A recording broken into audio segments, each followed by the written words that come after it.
نحمدہ و نصلی و نسلم علی رسولہ الکریم اما بعد فاعوذ باللہ من الشیطان الرجیم بسم اللہ الرحمن الرحیم قل ان کنتم تحبون اللہ فاتبعونی یحببکم اللہ آمنت باللہ صدق اللہ مولانا العظیم کہ محمد سے وفا تو نے تو ہم تیرے ہیں، یہ جہاں چیز ہے کیا لوح و قلم تیرے ہیں، محمد کی محبت دین حق کی شرط اول ہے، اسی میں ہو اگر خامی تو سب کچھ نامکمل ہے۔ حضرات، آج جس آیت کریمہ کی تلاوت کا سہارا لیا ہے، پروردگار عالم ارشاد فرماتا ہے اگر تم اللہ سے محبت کرنا چاہتے ہو، اللہ فرماتا ہے محبوبہ فرما دیجئے، آپ فرما دیجئے کہ اگر تم اللہ سے محبت کرنا چاہتے ہو تو اتباع میری کرو۔ میری اتباع، میری محبت اللہ کی محبت کا سبب ہے۔ حضرات، محبت عقلی کے 3 سبب ہیں: حسن و جمال، جود و نوال، فضل و کمال۔ تو حسن و جمال میں بھی میرے آقا کو کوئی جواب نہیں، جود و نوال میں بھی میرے آقا کا کوئی جواب نہیں، اور نہ ہی فضل و کمال میں میرے آقا کو کوئی جواب ہے۔ تو کوئی اگر حسن کی بنیاد پر محبت کرنا چاہتا ہے تو میرے آقا سے کرے، کوئی اگر سخاوت کی بنیاد پر محبت کرنا چاہتا ہے تو میرے آقا سے کرے، کوئی اگر فضل و کمال کی بنیاد پر محبت کرنا چاہتا ہے تو میرے آقا سے کرے۔ حضرات، میں آپ کو بتاؤں کہ حسن و جمال کا عالم کیا ہے میرے آقا صلی اللہ علیہ وسلم کے۔ میرے آقا صلی اللہ علیہ وسلم ایک دن ایک مقام پر تشریف لے جا رہے تھے، دیکھا کہ ایک عیسائی قافلہ ٹھہرا ہوا ہے، پڑاؤ ڈالے ہوئے ہے، اور ان کے پاس جو سواریاں ہیں ان میں ایک بہترین سرخ اونٹ ہے، جو قافلے والوں نے قصد کیا تھا کہ کسی بھی حالت میں اس کو نہیں بیچیں گے، مگر جب میرے آقا صلی اللہ علیہ وسلم کی ان پر نظر پڑی تو میرے آقا صلی اللہ علیہ وسلم نے پوچھا کیا تم اس اونٹ کو بیچنا چاہتے ہو؟ میرے آقا کا پوچھنا تھا۔ قافلے والوں نے کہا حضور ہاں ہم اسے بیچنا چاہتے ہیں۔ قیمت طے ہوئی۔ میرے آقا نے ارشاد فرمایا کہ اے لوگو، میں عام طور سے ایسے ہی نکل آیا تھا، تجارت کی غرض سے تو آیا نہیں تھا، اگر تم یہ اونٹ میرے سپرد کر دو تو میں پہنچ کر بہت جلد تمہارے اونٹ کی قیمت روانہ کر دیتا ہوں۔ لوگوں نے تسلیم کر لیا۔ پورا قافلہ جب تک میرے آقا صلی اللہ علیہ وسلم اونٹ لے کر جاتے رہے، پورا قافلہ ٹکٹکی باندھ کر میرے آقا کی طرف دیکھتا رہا۔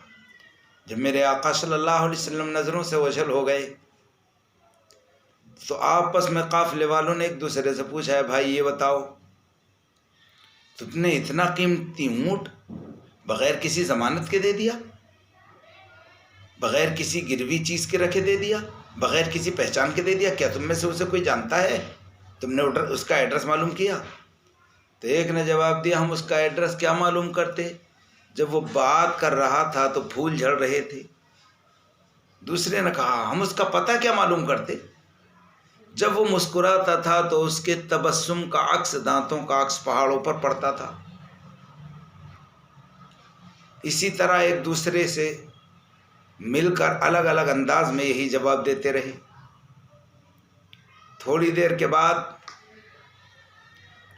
پوچھنے والے نے کہا اس کا مطلب یہ ہے کہ وہ تمہیں اپنے حسن میں گم کر کے اور تم سے قیمتی اونٹ ہتھیا کے لے گیا۔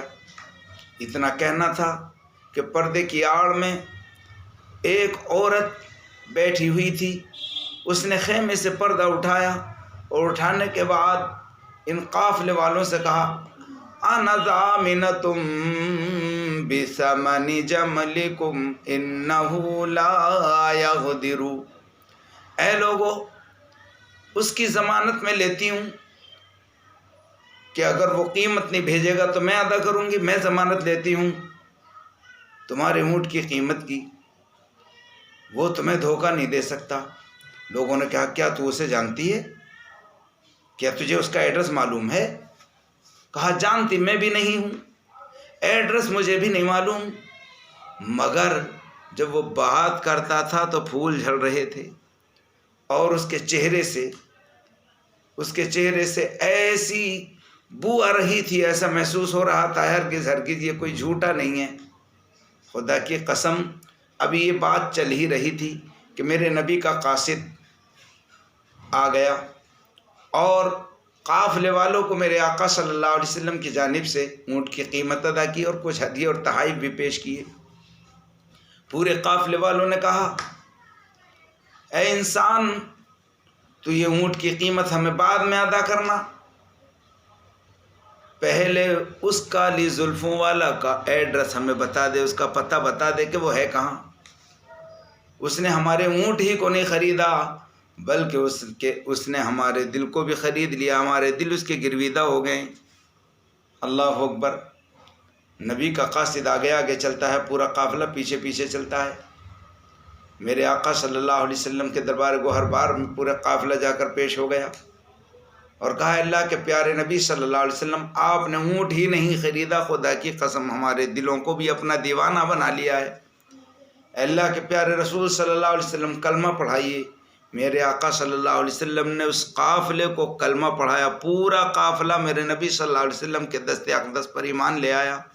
اللہ اکبر۔ یہ میرے نبی صلی اللہ علیہ وسلم کا حسن و جمال ہے۔ اعلیٰ حضرت فاضل بریلوی علیہ رحمت و رضوان ارشاد فرماتے ہیں، بلبل نے گل ان کو کہا، قمری نے سروے جاں فضا، حیرت نے جھنجھلا کر کہا، یہ بھی نہیں وہ بھی نہیں، خورشید تھا کس زور پر، کیا بڑھ کے چمکا تھا قمر، بے پردہ جب وہ رخ ہوا، یہ بھی نہیں وہ بھی نہیں۔ پتہ چلا میرے آقا صلی اللہ علیہ وسلم کا حسن و کمال میں بھی کوئی، حسن و جمال میں بھی کوئی مثال نہیں اور کوئی ہمسر نہیں، کوئی شریک نہیں، اور نہ ہی جود و نوال میں میرے آقا کا کوئی شریک ہے، کوئی مثال ہے۔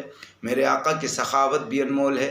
کسی نے یوں کہا ہے، جب ان کے گدا بھر دیتے ہیں شاہان زمانہ کی جھولی، محتاج کا جب یہ عالم ہے، مختار کا عالم کیا ہوگا۔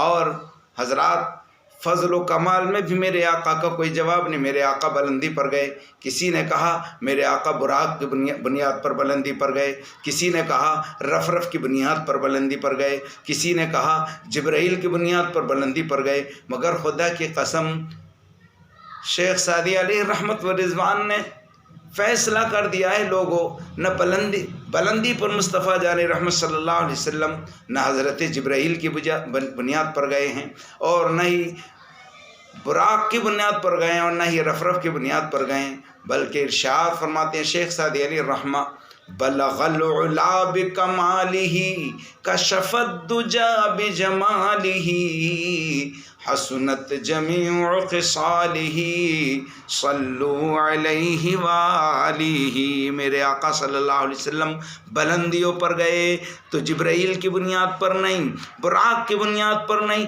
رف کی بنیاد پر نہیں، بلکہ میرے آقا بلندیوں پر اپنے فضل و کمال کی بنیاد پر گئے ہیں۔ پتہ چلا کہ میرے آقا صلی اللہ علیہ وسلم کا نہ حسن و جمال میں کوئی جواب ہے، نہ جود و نوال میں کوئی جواب ہے، نہ فضل و کمال میں کوئی جواب ہے۔ اللہ تبارک و تعالی ہم سب کو عمل خیر کی توفیق رفیق مرحمت فرمائے۔ وآخر دعوانا ان الحمد للہ رب العالمین۔ السلام علیکم ورحمۃ اللہ وبرکاتہ۔